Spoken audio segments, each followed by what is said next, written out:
Okay, guys, we're going to start our new story called Why is the Sea Salty? So, you should have started by getting your journal ready with the words like I showed on the Canvas page. You're going to put a plus for your initial rating if you feel like you already know the word, and you're going to put a question mark if you're not real sure you know it yet. So, let me share my screen here.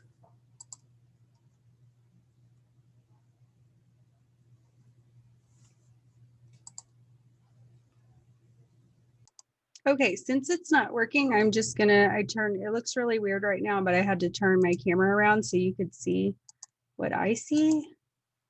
Here we go. So we've already done the words. Let's see, our cooperation goal is to practice active listening. So think about what that looks like and what that sounds like, where your eyes are on the speaker, you're quiet, you're sitting still, and if it applies, your hands are in your lap. In this unit, we are looking at theme and our word power is synonyms, and we're going to be writing a book review. Let's look at our words. So we have the word kind. Let's see if I can put this back. This page is a little messed up. Okay, so I'm just going to tell you what each one means as I go through them. Kind means just to be nice. Like Jasmine's mom said, it was kind of Jasmine to dry the dishes. Rich, that means to have a lot of money. The rich princess lives in a big castle. And then the word tiny, you see this little tiny frog? It means very small. There's only one school in the tiny town. And then we have the word, let's see if I can make that go away. Nope. Okay, the word leave. I know it's not showing the right thing. This program is really messed up. Leave means to go away. Students will leave school when the bell rings. Then I have the word bits. Bits means small pieces. Kenny tossed bits of bread into the pond for the ducks to eat. The next one is answered. Answered means gave a reply. Mr. Holmes answered questions about the book report. And then I have the word bought. Bought means, let's see if I can do it like this. Bought means to pay money for something, like Tracy bought a pencil case at the school store. Gifts. Gifts are presents. Evan wrapped the gifts for his sister with shiny paper. So these are our vocabulary words. All right, so we are going to be looking at theme. When we read the story, Why the Sea is Salty, retold by Robert E. Slavin. As we read this story, and let me show you this story right here. As we read this story, we're going to try to identify the theme of the story or the lesson that the author wants you to learn. Good readers know that it's important to understand the lessons that authors want them to learn from stories.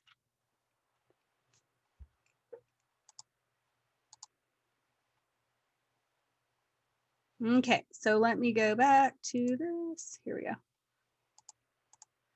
Okay, so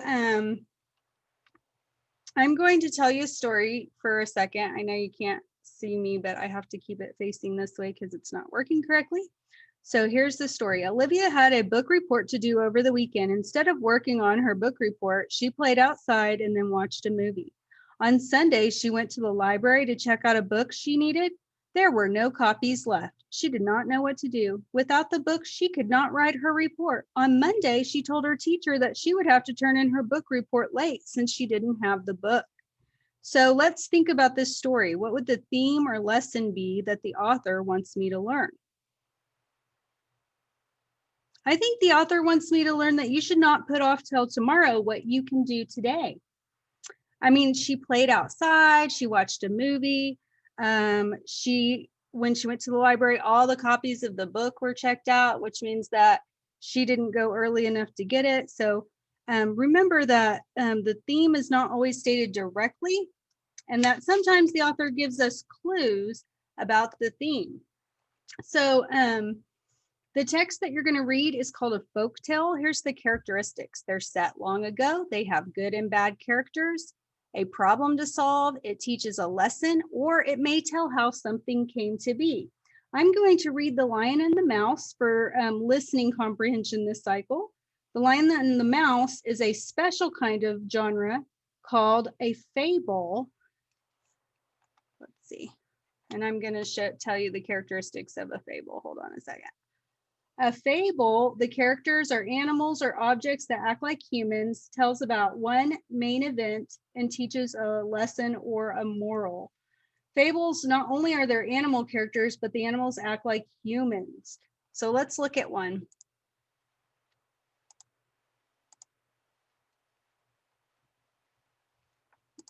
Here we go.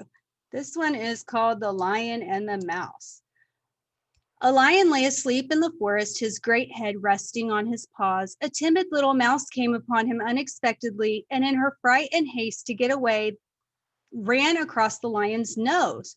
Roused from his nap, the lion laid his huge paw angrily on the tiny creature to kill her. "Spare me," begged the poor mouse. "Please let me go, and someday I'll surely repay you." The lion was much amused to think that the mouse could ever help him, but he was generous and finally let the mouse go. Some days later, while stalking his prey in the forest, the lion was caught in the tangle of a hunter's net. Unable to free himself, he filled the forest with his angry roaring. The mouse knew the voice quickly, found the lion struggling in the net. Running to one of the great ropes that bound him, she gnawed it until it split apart, and soon the lion was free. "You laughed when I said I would repay you," said the mouse. "Now you see that even a mouse can help a lion." So in this story, we notice that there's a character in it that acts like a human. Who would you think that would be? The mouse, right? The mouse talks to the lion, and we know that mice really can't talk. Okay, so let me think about what I've read so far. There's a tiny mouse and a huge lion. The lion pounces on the mouse, and the mouse is afraid. He begs the lion to let him go and says if he does, he will help the lion one day. The lion thinks there is no way a little mouse could ever help him. I'm not sure about the theme yet, but I think it might have to do with size, because the author mentions the mouse is small a few times. I'll keep this in mind as I continue to read this. Remember, in this story, we are going to look for the theme and the details when we read Why the Sea is Salty in this cycle. And I am going to stop here and do a second video for the rest of this lesson.